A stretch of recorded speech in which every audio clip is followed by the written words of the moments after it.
Dan ini juga mungkin apa salah satu strategi supaya diterima pas di saat SNMPTN. Benar nggak? Benar banget. Iya, benar banget. Jadi kalau misalkan mau misalnya benar-benar yakin nih, misalkan aku harus masuk lewat jalur SNMPTN nih, ya selain doa ikhtiar tawakal itu mah pasti nomor satu lah ya. Selain itu kita juga harus lihat loh, berapa peminat di angkatan kita dulu deh, di angkatan kita berapa peminat yang mau masuk ke universitas yang mau kita tuju. Misalkan kalau UI, orang banyak banget berbondong-bondong masuk UI, ya nggak sih? Itu kayak kalau misalkan Tujuan Kak. istilahnya mah cita-cita, banyak cita-cita orang ya gitu, udah Nah, benar-benar tujuan utama orang tuh masuk UI. Nah, itu tuh harus kita pikir matang-matang loh. Kalau misalkan kita masuk UI juga dan peminatnya banyak, sedangkan kita tuh sangat-sangat menggebu-gebu untuk masuk SNMPTN. Kataku tuh itu malah justru pesimis di akhir takutnya, karena selain melihat peminatnya yang cukup banyak, belum dan belum lagi melihat peminat yang dari sekolah luar ya, karena ini se-Indonesia kan ya jatuhnya. mm, Nah itu lebih baik kita cari universitas yang memang basicnya itu akreditasinya masih A, tapi masih bagus gitu dan masih kita jangkau. Jangan apa ya, jangan terpaku sama teman, terus jangan terpaku sama keegoisan diri kita sendiri loh. Kalau aku mau UI nggak bisa yang lain, itu kataku kayak janganlah, sekolah mah bisa di mana aja gitu kan, mau di dalam negeri mau di luar negeri, yang penting kitanya paham dan kita ngerti gitu loh maksud dari kuliah yang kita ambil tuh apa gitu. Jadi terutama saingannya sih harus dilihat, karena kalau misalkan terlalu banyak takutnya nanti malah bikin down kita sendiri gitu. Jadi mending cari yang akreditasinya masih bagus, terus masih aman, masih jarang yang dipilih sama teman-teman kamu gitu nantinya. oke. Tapi SNMPTN berarti pakai jalur rapot. Iya, jalur rapot, nilai nilai rapot. Dan itu berarti nilai rapot tuh udah bagus lah hitungannya ya. Alhamdulillah sih. Sebenarnya nggak menjadi acuan sih. Belum, aku nggak ranking, maksudnya ranking satu juga enggak, dua juga enggak gitu Nah, kan. Lima besar sih ya, tapi kalau tiga besar sih enggak gitu. Yang jadi acuan tuh sebenarnya nilai itu bukan jadi patokan utama sebenarnya. hmm, Yang jadi patokan utama tuh kayak apa ya? Itu tuh entah gimana ya pemilihan dari pemerintah ya. Kita harus kayak perbanyak prestasi sebenarnya sih. Jadi kan nanti ketika SNMPTN itu ada kolom prestasi gitu kan. Nanti kita masukin prestasi kita tuh apa aja gitu. Berlebih kalau misalkan kayak mau masuk ke fakultas desain desain interior misalkan, terus selama kamu SMA tuh kamu udah sering ikut lomba bikin mading wall 3D, terus bikin ya bikin bikin sesuatu lah yang buat kita menang gitu antar antar kabupaten atau antar sekolah gitu kan. Itu kataku juga acuan pertama prestasi sih. Soalnya kalau misalkan dilihat dari nilai, belum tentu yang ranking satu itu bisa dapet ke jalur SNMPTN gitu. hmm. Dan belum tentu juga, dan dapat dimungkinkan juga yang gak ranking itu malah justru dia masuk ke PTN. Karena dia nggak pintar tapi dia punya basic prestasi yang lumayan, itu malah justru yang dicari kataku sih. Iya sih benar-benar benar. Tapi kan ada tuh guru gua dulu pas ngomong kalau masuk SNPTN itu kalau mau diterima SNPTN itu nilainya harus naik gitu loh, nggak naik turun. Nah, itu benar nggak sih? itu itu emang basic basic awal sebenarnya sih ya. Aku juga dulu berpikir seperti itu, pokoknya jangan sampai nilainya turun, jangan sampai grafiknya turun gitu kan. Tapi Hmm. ya gimana ya, kodarullah aja di kelas 11 nilai aku sempat turun, rata-rata juga turun. Jadi karena apa ya, terdoktrin oleh guru kita jangan sampai grafik nilai turun bla bla bla. Jadi pas kelas 11 nilai aku turun, aku ngedown, kayak ya udahlah, kok di mana ini, kayak udah nggak dapat di SNMPTN, mikirnya kayak gitu kan. Ah, Karena apa, karena guru-guru tuh setiap ke kelas kalau ngomong jangan sampai grafik nilai kalian turun, jangan sampai nilai kalian rata-rata rapot kalian turun bla bla bla, harus ditingkatin nilai. Terlalu banyak doktrin kalimat seperti itu sebenarnya nggak baik sih untuk seorang siswi ya, karena hmm. basicnya kayak aduh berjuang 3 tahun udah, alhamdulillah kalau misalnya dapet SNMPTN, kalau enggak terus dapat doktrin kayak gitu, itu bener-bener down banget buat aku ya, secara psikis, secara psikisnya seorang siswi digituin tuh benar-benar down. Jadi ya untuk guru-guru SMA lah ya terutama, kalau bisa jangan didoktrin seperti itu gitu, biarkan mereka menghasilkan nilai mereka sendiri. Kalau misalkan memang lagi turun, ya jangan selalu didoktrin grafiknya harus naik, jangan gitu. Lebih baik kalimatnya itu tolong tingkatkan kembali gitu loh, karena apa ya, karena misalkan dibilang kalau misalkan cita-cita kamu ingin masuk sekolah negeri ataupun ingin masuk ke fakultas memang itu apa namanya ya tinggi rata-ratanya, ya lebih baik kamu tingkatkan kembali gitu, jangan didoktrin seperti itu sih, kasihan. Ya salah sih, itu salah.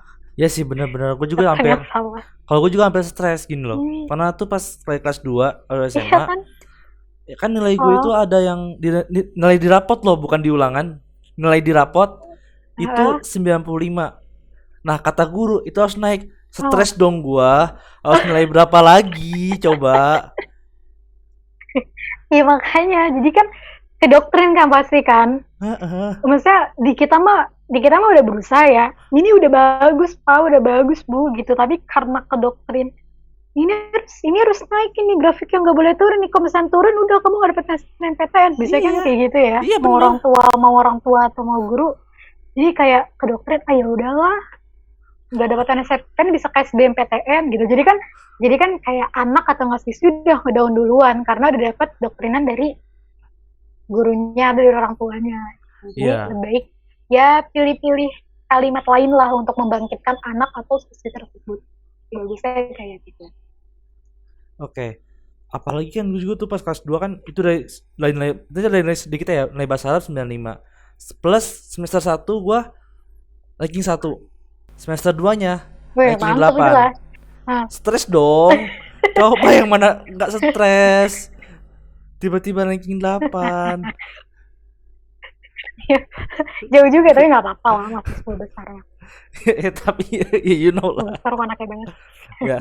Tapi emang ngenes sih ya, ngenes banget. Ya gitu Nah, lah. kayak gitu sih lah. Kuliah ya belajar mah di mana aja, intinya yang penting kita nyaman dan masuk gitu apa yang diterima. Maksudnya apa yang dicerna sama kita masuk gitu. Jadi belajar mah kamu mau belajar sama orang tua kamu sendiri, asalkan kamu masuk ya nggak apa-apa gitu kan. Tapi kan kita butuh dari ilmu dari yang lainnya gitu Nah, kan. Jadi ya jangan pernah patah semangat. oke. Emang kalau di Unsur tuh jalur kayak biasa nggak sih, kayak contoh lah SNPTN, terus SBMPTN, terus sama yang ujian mandiri itu. Apa ada jalur lain gak sih selain dari itu tuh? Sama sih semuanya seperti itu. Hah? Jadi kalau misalkan nggak ada jalur lain sih, palingan ya yang secara general aja, Heeh. SNMPTN, terus SBMPTN, terus ujian mandiri sama SPMB, gitu aja. Kalau SPMB kan bayar uang pangkal ya, Mm. SPMB itu sama aja kayak ujian mandiri sih. Jadi membayar uang pangkal gitu, kayak besar-besaran uang pangkal lah istilahnya. Misalkan ada 2 orang yang mau masuk, si A sama si B, si A-nya 50 juta, punya 50 juta ngasih ke UNIF, si B-nya 100 juta yang diambil 100 juta. Kayak seperti itu. Kalau misalnya itu ujian mandiri. Oke. Tapi nih, berarti cuman kayak 3 itu doang ya berarti ya? Iya. Nah, sebenarnya gue pengen nanya, dulu pas SMA gue dapet bidik misi. Nah, itu gue nggak ngerti cara pakai bidik misi itu gimana. Oh, dapet. Enggak, itu kan itu kayak cuma daftar Bagus doang. itu tahu. Nah, tuh gue nggak Oh, ngerti. daftar. Heeh, nah, saya kayak dapat Sebenarnya, cuma kan harus dapat bidik misi itu kalau udah dapat masuk kuliah baru dapat duitnya. Cuma kan gue nggak dapat kuliah negeri gitu loh. iya, iya benar-benar. Sebenarnya kalau misalkan bidik misi itu tuh untuk kalau misalkan di Unsur sendiri ya, ini juga beberapa yang di univ negeri. Tahu aku itu bidik misi itu untuk eh, calon mahasiswa yang memang dia kurang mampu untuk membayar UKT universitas gitu. Heeh. Jadi nanti dia dibantu sama pemerintah, semua UKT dari semester 1 sampai semester 4 dibantu semuanya clear pembayaran UKT itu dari pemerintah. Kemudian per semester ataupun per bulannya tergantung dari universitas itu dikasih uang upah. Jadi misalkan nanti kalau misalnya di Unsur sendiri itu per semester, jadi per 6 bulan sekali mereka dapat upah gitu dari universitas, dari pemerintah, ya buat uang makan, uang bayar kosan, seperti itu, uang jajan, nah, jalan-jalan kayak gitu. Oke, berarti bidik misi itu bukan kayak jalur pendaftaran tapi cuman kayak menunggangi antara SNPTN, SBMPTN dan ujian mandiri. Iya, benar-benar. Jadi kalau misalkan di Unsur sendiri, kalau misalkan nanti yang dapat bidik misi dari panitia Unive itu datang ke rumah kita, ke rumah orang yang mendaftar bidik misi ini. Heeh. Misalkan dilihat dulu kondisi rumahnya seperti apa, kendaraannya bagaimana, terus eh, skrip gaji skrip gaji orang tua itu pasti ya.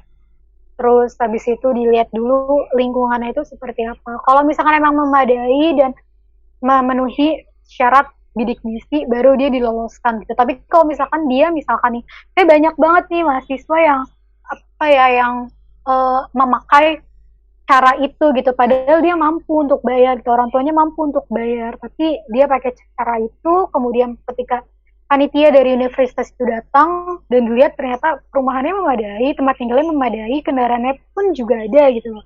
Nah itu Hmm. langsung di close gitu. Jadi Waduh. lebih memilih masyarakat yang memang mau kuliah tapi dia masih kurang mampu gitu untuk kuliah. Jadi lebih lebih memilih yang itu dari pihak universitas. Dan tapi masih banyak mahasiswa-mahasiswa lain yang tidak apa ya, ya yang tidak bekerja sama seperti itu lah. Tapi Jadi misalkan nih, menyalahgunakan wewenang. nah, gue tuh kan sempet tuh daftar di UIN Jakarta ya. Nah, itu tuh kan otomatis gue udah dapat persetujuan bidik misi untuk ngajuin bidik misi lah kan. Nah, tapi pas ujian mandiri itu gue nggak nyantumin kalau gue dapet bidik misi. Misalkan kalau itu tuh bisa nggak pas Hmm, sudah masuk keterima, gue sebenarnya keterima di bidik misi gitu loh. Otomatis kalau sekarang udah bisa diambil lah. Nah, bisa kalau sebenarnya bisa. ada yang mengalami seperti itu juga gitu loh. Oh, ada yang lebih baik saran aku sih tetap ditulis ya. Tetap ditulis kalau misalkan kamu itu keterima bidik misi atau pernah mendaftar bidik misi gitu. Untuk masalah persyaratannya itu bagian belakangan gitu. Yang penting tuh kamu harus memperjuangkan dulu kalau misalkan memang kamu melihat situasional orang tua kamu yang misalkan punya adik banyak, terus orang tua kamu juga harus bayar sekolah adik-adik kamu, terus kebutuhan rumah.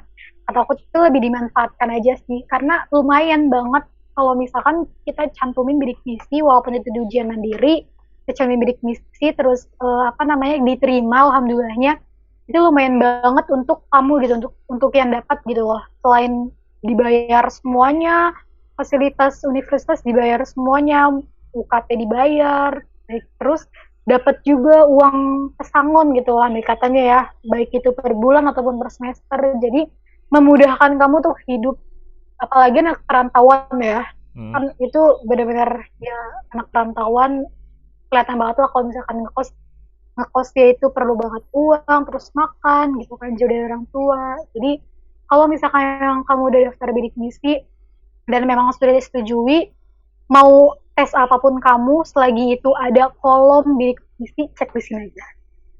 Oke, oke, oke. Lumayan lah ya. Berarti gue sempat nyesel juga kenapa nggak ngambil di UIN Jakarta lah. Lagian juga dulu gue ini Katanya loh. lu udah lumayan sih. Apa? Ya soalnya pengumuman yang keluar itu ini Mesir ya otomatis gue ngambil Mesir. Uh, ngambil lah. Iya jadi lu juga ngambil Mesir bakalan. Iya sih, tapi sebenarnya terpaksa Pak di sini Pak. Kenapa? Ya kan gue kan basicnya sedikit umum lah, cuman ke agama lagi. Bosen. Iya ya. Kan ada S2-nya ya di Indonesia aja S2-nya. Ya kayak lu Kalau ada sendiri, rezeki langsung ya kayak lu sendiri lah. You know lah kalau jurusan agama itu nggak punya prospek kerja ya. soalnya. Bener kan? Tapi bisa sih kalau kita pinter pinter nyari aja. Iya sebenarnya. Tapi kalau misalkan kita pinter-pinter cari aja, misalnya translator itu lumayan banget. Kalau misalnya kerja di perpusnas jadi translator gitu kan, udah lumayan. Jadi tourism. Wih, kayak alhamdulillah sih gue kemarin lebih ke ini sih, lebih banyak jadi koki, jadi masak-masak gitu. Oh iya, lumayan lah. Apa-apa ntar S2-nya tata boga. Ntar lu Aduh, ada di MasterChef. enggak lah. Sayang-sayang Pak, sayang-sayang umur. Oke, Kalau di Iya, Unsur iya. tuh ada berapa fakultas dah? Ada banyak banget ya. 12 atau 15 fakultas gitu. Di- Ini Dikit sebutin dong. aja ya, aku sebutin Ya. aja ya. Jadi ada fakultas, kalau jadi dibagi tiga daerah bangunan gitu loh. Di per gedungnya itu beda-beda. Di eh, Purwokerto bagian utara itu ada fakultas hukum sama fakultas ekonomi bisnis, dan fakultas ilmu sosial dan ilmu politik. Bagian soshum itu pokoknya di depan. Kalau misalkan buat teman-teman semua nih yang lihat yang mau ke Purwokerto atau mau berdaftar di Unsut, bagian depan Unsutnya itu dekat rektorat itu ada fakultas hukum, ada fakultas ekonomi dan bisnis, dan kalau misalkan lurus lagi itu jalan ada fakultas ilmu sosial ilmu politik. Sedangkan di bagian gedung belakangnya, di daerah belakang itu tuh ada fakultas ilmu budaya, fakultas pertanian, fakultas peternakan, fakultas biologi, fakultas MIPA, fakultas ilmu perikanan dan ilmu kelautan, fakultas ilmu kesehatan, keperawatan, fakultas PJKR, habis itu sama fakultas teknik itu adanya di Purbalingga. Lah. Jadi beda daerah. Jadi jauh itu mah hitungannya. Iya. Lumayan sih 1 jam lah dari Purwokerto. Karena 1 jam itu 60 km. iya, karena kan 20 km lah. iya bener 20. Nah, 20. Lumayan lah ya. Iya sih. Kalau ngebut ya 1/2 jam lah. Saya ngebutnya berapa Iya. kilometer per jam itu ngebut. Kadang lewat jalan lewat kampung gitu, jalan-jalan kecil biasanya sawah-sawah gitu sih. Oke. Berarti Unsur Karena tuh kalau luas juga ya? karena gimana ya? Apa? Gimana? Kan apa? Iya karena fakultas teknik itu kan lebih berat ya untuk masalah pertambangan gini-gini, terus sering juga main kayak ke laut gitu kan ya. Hah? Teknik pertambangan, geologi gitu. Jadi ya Purbalingga itu kan deket lah sama pantainya Cilacap gitu loh. Sedangkan Purwokerto kan dia daerah gunung banget. Jadi ya lebih baik di situ lah gitu, untuk mempermudah mahasiswanya juga. Oke. Berarti itu termasuk juga Unsur tadi kan ada sampai ada 3 bagian tuh. Itu luas juga dong. Iya. Lumayan. Luas banget. Kita ada berapa mahasiswa di sana? Luas banget. Kurang lebih ada 5.500 sampai 6.000 mahasiswa. 6.000 mahasiswa. Lumayan juga ya. Iya. Lumayan. Itu udah semuanya sih 5.500 sampai 6.000 itu udah semua fakultas lah di situ. Jadi ya lumayan banyak sih. Oke. Berhubung karena akreditasi juga udah. Berarti kalau ngumpul tuh udah kayak semut bergerombol tuh. Yang ditanya. Udah nggak kelihatan palanya, udah nggak kenal emang. Kan lu kan SNPTN nih. Kalau dapat SNPTN tuh gratis atau bayar? Uang UKT-nya tadi. UKT tetap bayar, tapi gimana ya, dibagi golongan gitu. Jadi SNMPTN itu enaknya kita nggak ujian lagi mau masuk universitas gitu. Sedangkan kalau SBMPTN kan kita harus berusaha ujian dulu gitu kan supaya dapet gitu, berusaha dapet ujian tulis lah, itu kan kayak CBT kayak gitu-gitu kan ya zaman sekarang ya. Nah kalau misalkan SNMPTN tuh udah bener-bener dari nilai rapot kita gitu. Misalkan nih pas penyerahan ini nilai rapot kita, penyerahan secara online, nanti beberapa bulan kemudian pas seleksi dikabarin melalui online juga kalau misalkan Anda akan terima SNMPTN. Jadi tinggal daftar ulang, registrasi masuk. Nah, untuk daftarnya itu UKT-nya kalau di Unsut itu ada 7 golongan.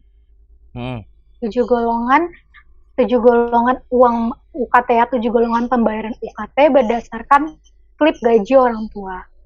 Nah, golongan paling pertama banget itu golongan 1 di atas bidik misi berarti ya. Di atas bidik misi golongan 1 kalau di fakultas hukum itu 500.000 doang bayar UKT-nya. Murah. Per semester. Ya, murah lumayan ya. 500.000, terus golongan kedua 1 golongan ketiga 1.500.000, golongan keempat itu 2 juta, golongan kelima 2.500.000, golongan keenam itu 2 juta, golongan keenam itu 2.750.000, Ah, Golongan ke-7 itu 3 juta. ah. Jadi dia ada Tapi 7 golongan. tapi itu termasuk murah juga dong. Soalnya ada temen gue yang di WNJ, dia golongan berapa gitu pokoknya. Itu sampai 5,5 atau 4,5 gitu. Itu sepertinya berdasarkan daerah sih, Fadil. Jadi Purwokerto itu kan termasuk daerah yang agak Murah. dibilang pedalaman sih, ya daerah yang murah banget gitu. Karena memang nggak ke metropolitan Jakarta lah ya, Hmm. di desa gitu kan. Nah mungkin memang karena ada universitas, jadinya eh, ada universitas, terus sudah dibangun mall, jadi ya kelihatannya sudah seperti kabupaten yang memang udah agak milenial gitu.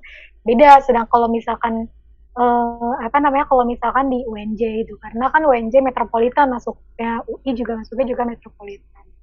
Hmm. Jadi emang biayanya murah banget. Tapi Di kok Purwokerto murah banget. berarti kalau untuk rumah itu murah ya, kayak kendaraan naik angkot. Ya, murah banget.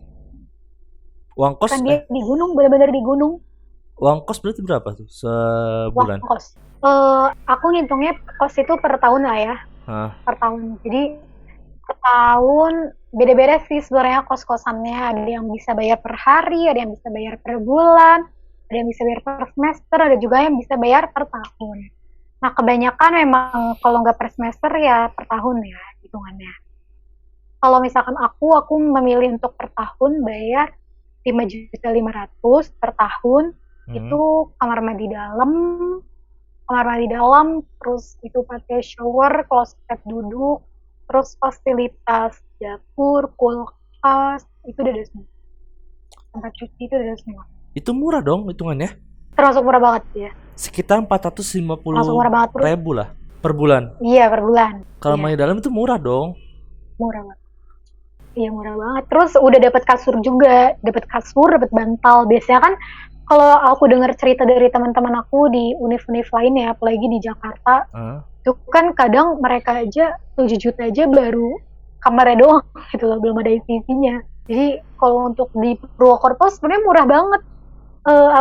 Saking murahnya udah bingung, udah los aja gitu uang habis karena jajan terus. Nah, itu uang kosan atau uang makan buat makan tuh murah-murah banget tuh, kayak nyaman banget lah. Berarti biasanya lu kalau Ica kalau makan sehari berapa biasanya?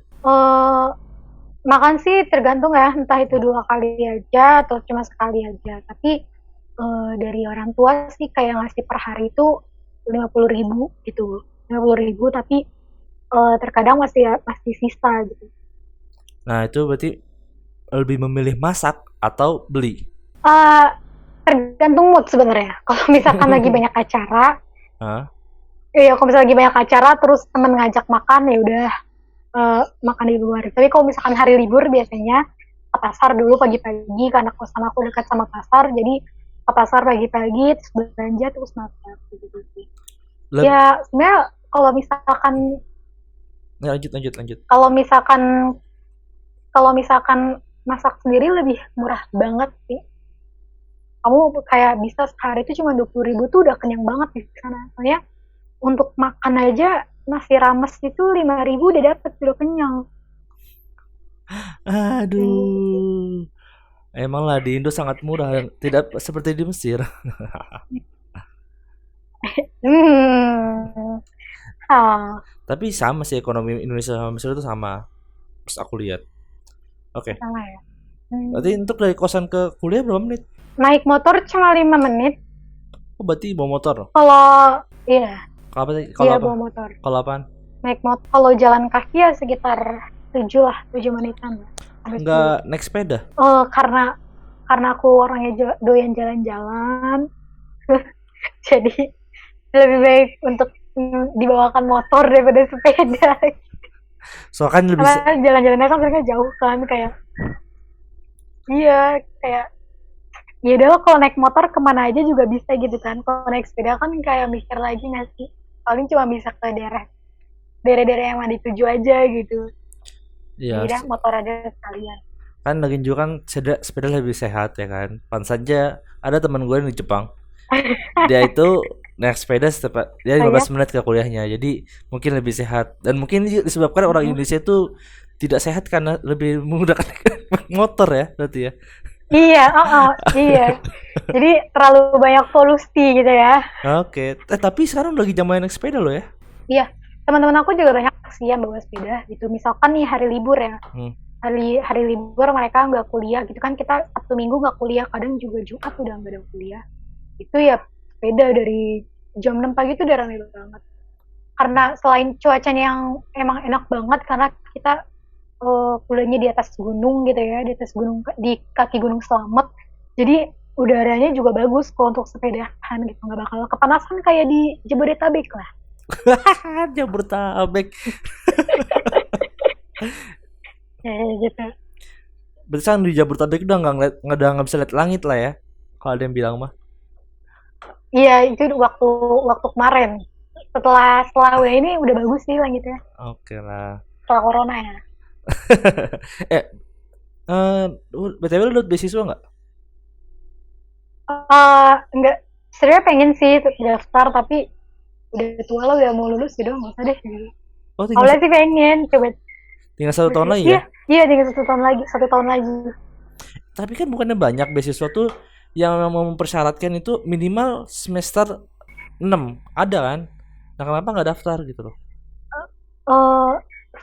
Biasanya itu tuh yang dari bank gitu, kayak dari bank gitu loh dia. Kalau misalnya semester 6, kalau misalnya di negeri ya, itu biasanya tuh yang semester 6 masih dapat beasiswa itu dari bank. Dan kalau misalkan nih kita udah selesai lulus S1, biasanya tuh langsung dioper ke bank itu gitu. Nah karena aku skip lah kerja di bank gitu loh, jadi ya udah. Ya bukan pilihan lah untuk kerja di bank lah ya. Iya, dia maksudnya itu pilihan masing-masing lah ya. Kalau untuk aku tidak. Tapi kalau jadi konsultan boleh lah sedikit sekali-kali lah ya. Ya, konsultan hukum di bank boleh. Tapi ya tapi apa? Ya, tapi aku memilih untuk tidak gitu. Tidak menyentuh itu. Oke. Lu di sana tuh ikut organisasi nggak? Ikut. Apa? Ikut ASEAN Law Student Association, biasa disebut itu ALSA. Jadi ASEAN Law Student Association. Jadi asosiasi mahasiswa Hukum. Fakultas Hukum se Asia.